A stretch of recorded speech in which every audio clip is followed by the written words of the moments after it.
Welcome. और इस video में निफ्टी का एनालिसिस देख लेते हैं कि कल हम किस तरह से ट्रेड प्लान कर सकते हैं, क्या इंपॉर्टेंट लेवल्स होगी कल के लिए। ठीक है। और देखिए आज था मंडे का दिन। मंडे के लिए क्या एनालिसिस किया था, किस तरीके से मोमेंटम आया देख लेते हैं। क्योंकि देखिए मैंने आपको एक चीज़ बहुत ही क्लियरली एक्सप्लेन की थी कि मार्केट में हम एकदम ऑल टाइम हाई पे तो है ही है, और वहाँ पे एक स्ट्रॉन्ग रेजिस्टेंस भी है 24,600।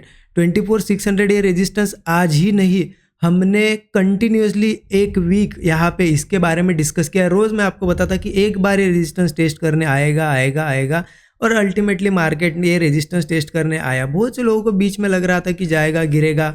यहाँ पे जो देखिए सीलिंग आ रही थी ना, बड़ी बड़ी, एक दो दिन मार्केट गिरा था, यहाँ पे लग रहा था कि बहुत ऊपर है, मार्केट गिरेगा। लेकिन मार्केट एग्जैक्ट जो उनके रेजिस्टेंस होते जो जैसे कि 24,600 था उसको टेस्ट किए सिवाय नहीं गिरता है। क्यों नहीं गिरता है? क्योंकि वहीं पे सेलर्स एक्टिवेट होते हैं। ठीक है।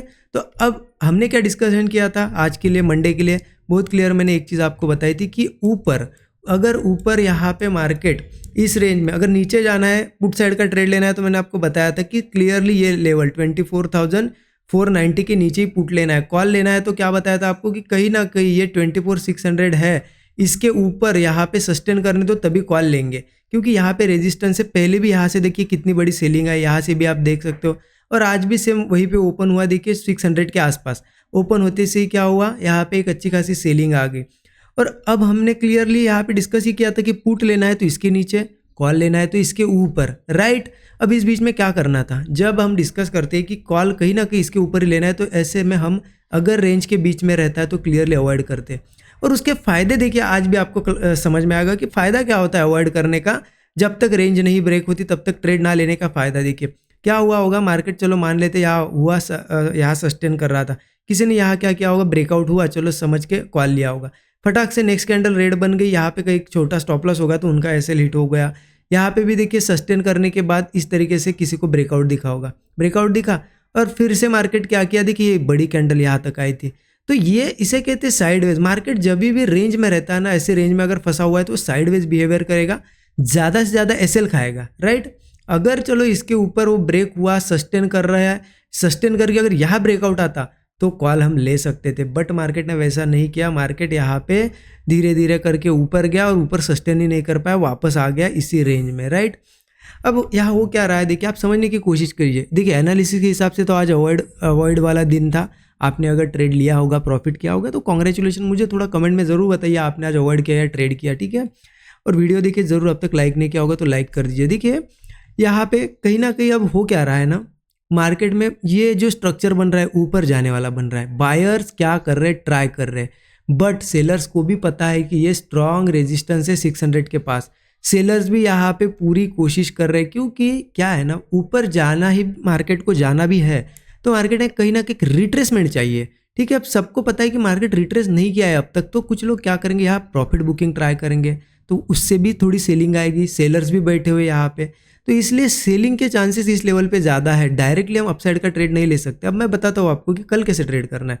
सिंपली क्या करेंगे, हम लोग यहाँ पे 15 मिनट चार्ट पे चलते हैं और यहीं पे आपको समझ में आएगा। देखिए कहीं ना कहीं रेजिस्टेंस यहाँ पे आपको पता है 600, और वहीं पे एक स्ट्रक्चर भी क्या बन रहा है। देखिए ये क्या है, ये किस तरीके का स्ट्रक्चर है, ये स्ट्रक्चर है नीचे ब्रेक होने वाला, राइट। इस तरीके का स्ट्रक्चर है, नीचे ब्रेक होने वाला स्ट्रक्चर है। अब ये ऊपर ब्रेक होगा तो वो अलग बात है, उसके बाद उसके लिए भी हम कुछ ना कुछ प्लान करेंगे। लेकिन ये नीचे ब्रेक होने वाला स्ट्रक्चर, ये कहीं ना कहीं यहाँ पे ऐसा लग रहा है कि नीचे के साइड आ सकता है। 600 पे रेजिस्टेंस है। अब हमें ट्रेड कैसे करना है, अब हमारा प्लान क्या होना चाहिए। देखिए अगर मार्केट ये 600 लेवल आप चाहिए तो मार्क करके रखिए 24,600।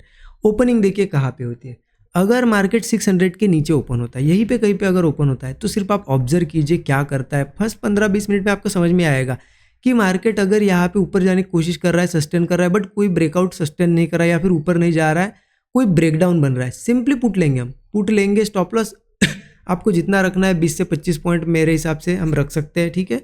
टारगेट अब देखिए मैं नीचे का टारगेट बताऊंगा नहीं, क्यों, क्योंकि ऐसी लेवल पे सेलिंग अगर आई ना, मार्केट में इतनी बड़ी सेलिंग आ सकती है, इतना बड़ा करेक्शन आ सकता है कि यहाँ पे जो आपने कहीं महीनों से प्रॉफिट नहीं किया होगा वो एक दिन में भी हो सकता है। इसलिए मैं टारगेट तो बताऊंगा नहीं यहाँ पे आपको। लेकिन यहाँ से नीचे आता है तो सिंपली आप देखिए 20-25 पॉइंट का स्टॉप लॉस है। एक 1:3 तो हमारे दिमाग में होना चाहिए कि 1:3 तो हमें लेना ही लेना है। अब 1:3 के बाद आपको लग रहा है कि ऐसी बड़ी बड़ी कैंडल्स बनती जा रही है, ऐसी गिरावट आ रही है, आप क्या कर सकते हो, होल्ड कर सकते हो। सिर्फ स्टॉप लॉस ट्रेल करते रहना, जितना हो सके मुंह कैच करने की कोशिश करना। ये तो हो गई फ्लैट ओपन होने की बात।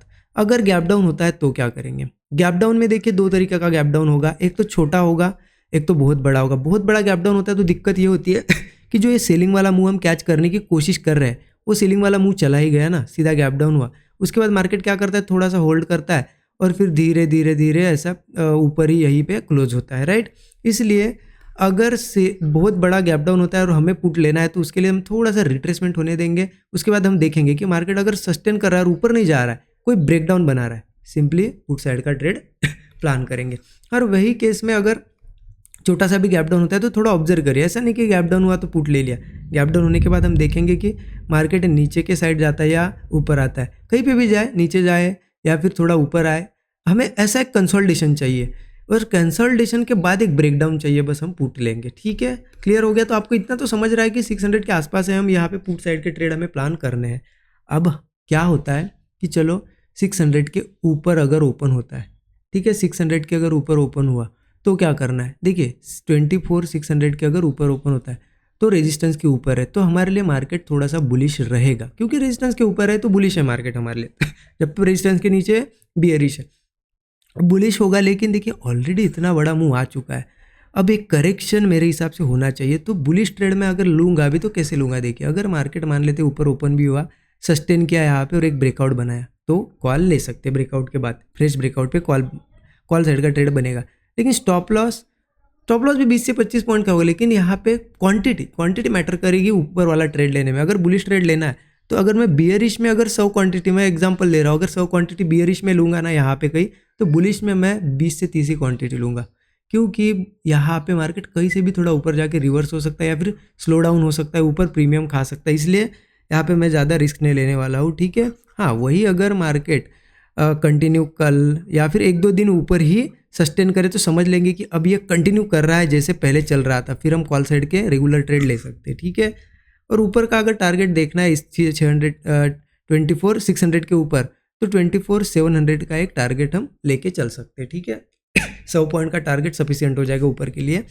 इस तरीके से प्लान करना है। देखिए क्या है ना, चीज़ें थोड़ी अभी ऐसी लेवल पे है, मार्केट लॉजिक के साथ ही हमें ट्रेड करना पड़ेगा, ऐसे अंधाधुन हम कुछ नहीं कर सकते। ठीक है, इसलिए मैंने आपको लॉजिक बता दिया, लेवल्स भी बता दिए, उसके हिसाब से सिर्फ सेटअप बनने दो। सेटअप बनने के बाद ट्रेड लो, ऐसा नहीं कि गैप डाउन हुआ पुट ले लिया, गैप अप हुआ कॉल ले लिया, ऐसी गलतियाँ नहीं करनी है। सेटअप्स का वेट करना है, सेटअप बनेगा तभी ट्रेड प्लान करना है और रिस्क रिवॉर्ड फॉलो करना है। आई होप चीज़ें समझ में आई होगी। देखिए वीडियो अच्छा लगा तो ज़रूर लाइक कर दीजिए, अपने दोस्तों के साथ भी शेयर करिए।